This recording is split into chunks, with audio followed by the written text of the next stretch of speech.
तो दोस्तों मायरी drama continuously हमें इम्प्रेस करता चला जा रहा है और आज के इस वीडियो में हम लोग डिस्कस करेंगे कि उसकी नेक्स्ट एपिसोड में क्या दिखाया जाएगा। लेटेस्ट एपिसोड के कौन से इंटरेस्टिंग, कौन से थोड़े से स्टूपिड सीन थे, इन सभी क्वेश्चंस के आंसर मैं आज के इस वीडियो में करने वाला हूं। फिर जो नए लोग आए मेरे चैनल पर, अगर आप लोगों ने अभी तक पीके लग्जरीज वेबसाइट को विजिट नहीं किया, जहां पर दुनिया के बेहतरीन लग्जरी ड्रेसेस को आप 50% ऑफ पर अभी बाय कर सकते हैं, डिस्क्रिप्शन में लिंक है, जाएं और जाकर अपनी मर्जी का वेस्ट खरीद के अपने मेहमानों को इंप्रेस करें। PK Luxus. We don't sell crap. Latest episode में मुझे इस बात की समझ नहीं आई जहां पर हबीब मियां कहते हैं कि तुम होते कौन हो? तुम होते कौन हो मेरा हाथ पकड़ने वाले?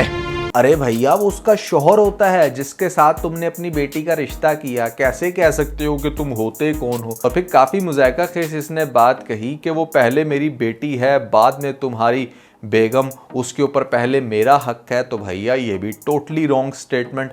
यहाँ पर जब एक लड़की की शादी हो जाती है तो उसके ऊपर पहला हक उसका शौहर का होता है। अगर पहला हक शादी के बाद भी लड़की के ऊपर उसके बाप का होता तो हमारी सोसाइटी का कोई स्ट्रक्चर ही डिफरेंट होता। यहाँ पर तो भैया बहुत कुछ चेंज होता लड़की की लाइफ में शादी के बाद, जबकि ऐसा नहीं होता। सारी ऑनरशिप और राइट्स चले जाते हैं यहाँ पर हस्बैंड के पास। टॉकिंग अबाउट पाकिस्तान, जिसके अंदर काफ़ी हद तक अब चीज़ें चेंज होने लग रही हैं।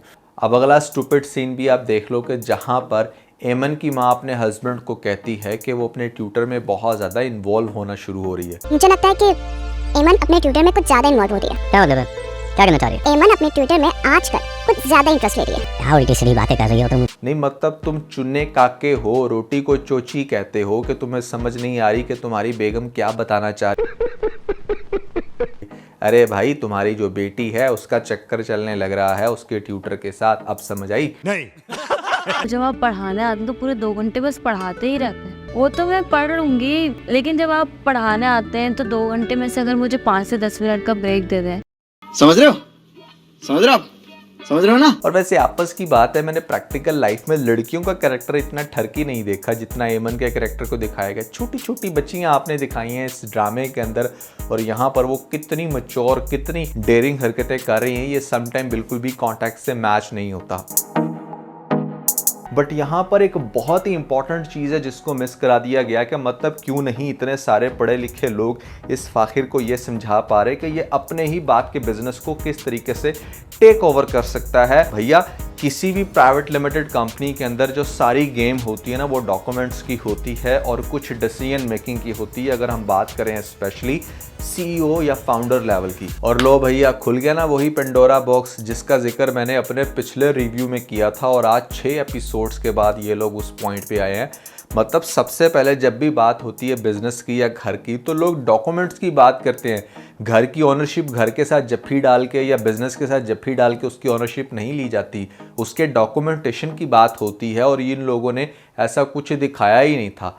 अब जाकर पता चल रहा है कि अच्छा किसकी फाइल कहाँ पर गई, कौन यहाँ पर सियासत खेल रहा है। तो इस फाइल को लेके बड़ा इंटरेस्टिंग काम होगा नेक्स्ट एपिसोड में, पहले हम उसको डिस्कस कर लेते हैं। यहाँ पर सबसे पहले तो एनी की माँ को लगेगा कि ऐसे में ये जो सौतन आई है मेरी, यही मेरे हस्बैंड को पढ़ा रही है, जिसकी वजह से वो तलाक की हद तक आ गया। और इसमें कोई शक भी नहीं है, उसने इनडायरेक्टली बहुत भड़काया। एक मीठी छुरी का काम कर रही है ये औरत, और बड़ा इंटरेस्टिंग कैरेक्टर है इसका। इसकी वजह से ड्रामे के अंदर मज़ीद मज़ा दोबाला हो जाता है। सो एमन की माँ कहती है कि जो बचा कुचा रिश्ता छोड़ा है तुमने मेरे हस्बैंड के साथ, फॉर गॉड सेक उसको रहने दो। लेकिन वो कैसे रहने दे भाई, वो तो हर हद तक जाएगी। लेकिन जो लोग ज़्यादा साजिशें करते हैं ना, गड़े खोते हैं, खुद उसके अंदर गिरते हैं। अब आगे से सुनो होगा क्या। सबसे पहली बात तो ये है कि यहाँ पर हबीब मियाँ अपने गुस्से में आकर डेफिनेटली ये कदम उठा लेंगे, क्योंकि अगर आपने इस करैक्टर को सही मायनों में सज़ा देनी है ना, तो फिर तो कुछ ऐसा ही होना चाहिए कि यहाँ पर ये हाँ दे दे डिवोर्स, और उसके बाद वो माँ बहुत तड़पे, उसके बच्चे बिल्कुल भी फिर एक्सेप्ट ना करें अपने बाप को, और ख़ास तौर पे आपको दिखाया जाए कि उसके डिवोर्स देने के बाद यहाँ पर दिखाया जाएगा कि ये जो दादी है ये डिसीजन लेगी कि मतलब अब तुम दफ़ा दफान हो जो इस घर से अपनी बेगम को लेके, तुम्हारा कोई हक नहीं है। जबकि ये इस चीज़ पर तगड़ा होगा कि नहीं भाई मेरे पास तो बिजनेस और ये वो। लेकिन जब इसने देखा कि भाई इसके पास तो कागजात ही नहीं है, कागजात ऐसे में गायब हो गए हैं, तो भी काफ़ी ज़्यादा तमाशा होगा कि बिजनेस के कागजात गए तो गए कहाँ। सब लोग एक दूसरे के ऊपर शक करेंगे, लेकिन मतलब कहने का ये है कि यहाँ पर एक्चुअली में जिसके पास कागजात हैं उसे खुद समझ नहीं आएगी कि वो अब इसका करे तो करे क्या। बेसिकली हबीब की बहन का जो शौहर है ना, उसके पास हैं इस टाइम सारे कागजात, और इसलिए वो बात पर भड़का रहा है कि हाँ हबीब ने ही कुछ किया होगा ताकि हबीब को घर से निकलवाया जाए। बेसिकली ये एक ऐसी देग है जिसको सब खाना चाहते हैं लेकिन किसी के भी हाथ नहीं आएगी, ये गिर जाएगी देग। आपको दिखाया जाएगा कि यहाँ पर हबीब पहले अपनी बेगम को देगा तलाक और उसके बाद यहाँ पर अपनी हो सकता है कि सेकंड वाइफ के ऊपर भी शक करने लगे।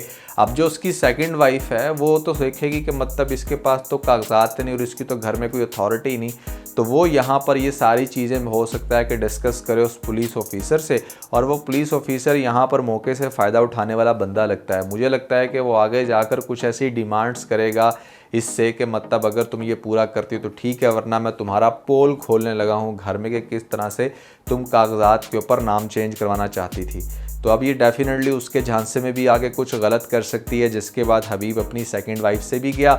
ऑब्वियसली सेकंड वाइफ ने कर दिया चीट, उसको छोड़ेगा, पहली वाइफ को खुद छोड़ दिया। यहाँ पर तनहा काफ़ी ज़्यादा टेंशन दिखाई जाएगी आपको आने वाली एपिसोड में। और फ़ाखिर का जो कैरेक्टर है ना, मतलब वो भी काफ़ी ज़्यादा ग्रेजुअली मैच्योर होगा और इस खोज में लगेगा कि एक्चुअली में वो कागजात गए तो गए कहाँ। फिर वो सबकी बॉडी लैंग्वेज जब नोट करेगा तो उसे पता चलेगा कि ये जो उसकी खाला का हस्बैंड है यही यहाँ पर कोई चाल चल रहा है, और हो सकता है कि उसे डॉक्यूमेंटेशंस के साथ कुछ प्ले करते हुए भी दिखाया जाए, जिसके बाद उसकी सच्चाई भी सामने आएगी। तो किस्सा मुख्तसर ये कि डेफिनेटली बिजनेस तो वापस आएगा फ़ाखिर के पास, लेकिन बहुत बुरी कंडीशन में। और दूसरी तरफ आपको दिखाया जाएगा कि बाकी सभी कैरेक्टर्स तो मतलब एक साइड पे हो जाएंगे जब उन्हें पता चलेगा कि हाँ भैया फ़ाखिर ने टेक ओवर कर लिया है, लेकिन सबका जो एंड है वो शायद इतना इंटरेस्टिंग ना दिखाया जाए, क्योंकि कोई बहुत अच्छी स्टोरी के मार्जिन्स मुझे एटलीस्ट आगे से नज़र नहीं आते।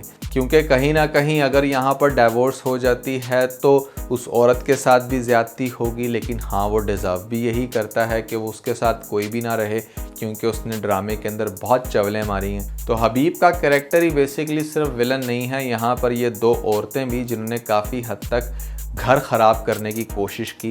और दिखाया गया बेसिकली इस ड्रामे के अंदर कि जब आपके पास ज़िंदगी का सब कुछ हो तो आपको खाम में फजूल की दूसरी चीज़ों के पीछे नहीं भागना चाहिए। एट दी एंड इस ड्रामे का लेसन यही है कि हबीब वो इंसान जिसके पास बहुत कुछ आ सकता था, एक दूसरी शादी के चक्कर में ऐसी औरत के जाल में फंस गया जिसने सब कुछ बर्बाद कर दिया। और एक बात तो अज़लों से मशहूर है कि यहाँ पर बड़े बड़े तख्त खो देते हैं हमारे बादशाह, अगर वो किसी गलत औरत के हाथों में लग जाएं। तो भैया वही कुछ होगा इस ड्रामे के अंदर। लेकिन कहीं ना कहीं इस ड्रामे के अंदर जो दिखाया गया है हबीब की सेकंड वाइफ की आगे से बहन, वो बड़ी कंफ्यूज्ड कैरेक्टर है। मेरे ख्याल से उसकी भी डेफिनेशन अच्छे से पोर्ट्रे होनी चाहिए थी कि आया कि वो मतलब किस टाइप की, हाँ ठीक है अपनी बहन का साथ तो दे रही है, चालाक भी है, लेकिन उसकी बॉडी लैंग्वेज बिल्कुल ऐसी है कि जैसे हाँ वो बड़ा अच्छा पॉजिटिव कैरेक्टर है। तो ये एक चीज़ भी मुझे देखने को मिली थी इस ड्रामे के अंदर। बाकी ओवरऑल मायरी ड्रामे की लेटेस्ट एपिसोड्स कोई बहुत ज़्यादा इंटरेस्टिंग नहीं थी, मेरे ख्याल से यहाँ पर इंटरेस्टिंग हो सकती थी, लेकिन हम अगली एपिसोड्स के अंदर ये जो एक दो धमाके देखेंगे इसमें शायद आपको थोड़ा सा मजा आए। एट द एंड इस ड्रामे के अंदर को बहुत ज़्यादा मार्जिन नहीं है आगे लेकर जाने का, अनलेस के कुछ नए कैरेक्टर्स के साथ कुछ नए ट्विस्ट एंड टर्न्स को इंट्रोड्यूस करवाया जाए। अब आ गई है यहाँ पर हबीब की दूसरी बेगम घर में भी, और आकर सारे तमाशे भी हो गए। आपको क्या लगता है कि आने वाली एपिसोड्स में ऐसा क्या मार्जिन है इन बातों के अलावा जो मैंने आपको बताया? ज़रूर बताइएगा नीचे में जो कमेंट सेक्शन में। दोस्तों मायरी ड्रामे के अलावा एहसान फरामोश ड्रामा कैसा लग रहा है आप लोगों को? आपने मुझे कमेंट्स में ज़रूर बताना है कि क्या उसके ऊपर भी इस तरह से डिटेल्ड रिव्यूज़ होने चाहिए या नहीं। अगर होने चाहिए तो उस ड्रामे के अंदर ऐसी कौन सी चीज़ है जो आप लोगों को बहुत ज़्यादा ट्रिगर कर रही है? कौन सा आपका फेवरेट कैरेक्टर है? कौन सा ऐसा कैरेक्टर जिसके ऊपर आपको बहुत ज़्यादा गुस्सा आता है? कमेंट्स में आपने मुझे ज़रूर बताना है। इसके अलावा अगर आप लोगों ने हमारे व्लॉग्स चैनल को सब्सक्राइब नहीं किया तो ऊपर आपको लिंक मिल जाएगा, जाकर लेटेस्ट व्लॉग भी देख लें और अपना फीडबैक देना मत भूलिएगा कि आपको वो चैनल कैसा लगा।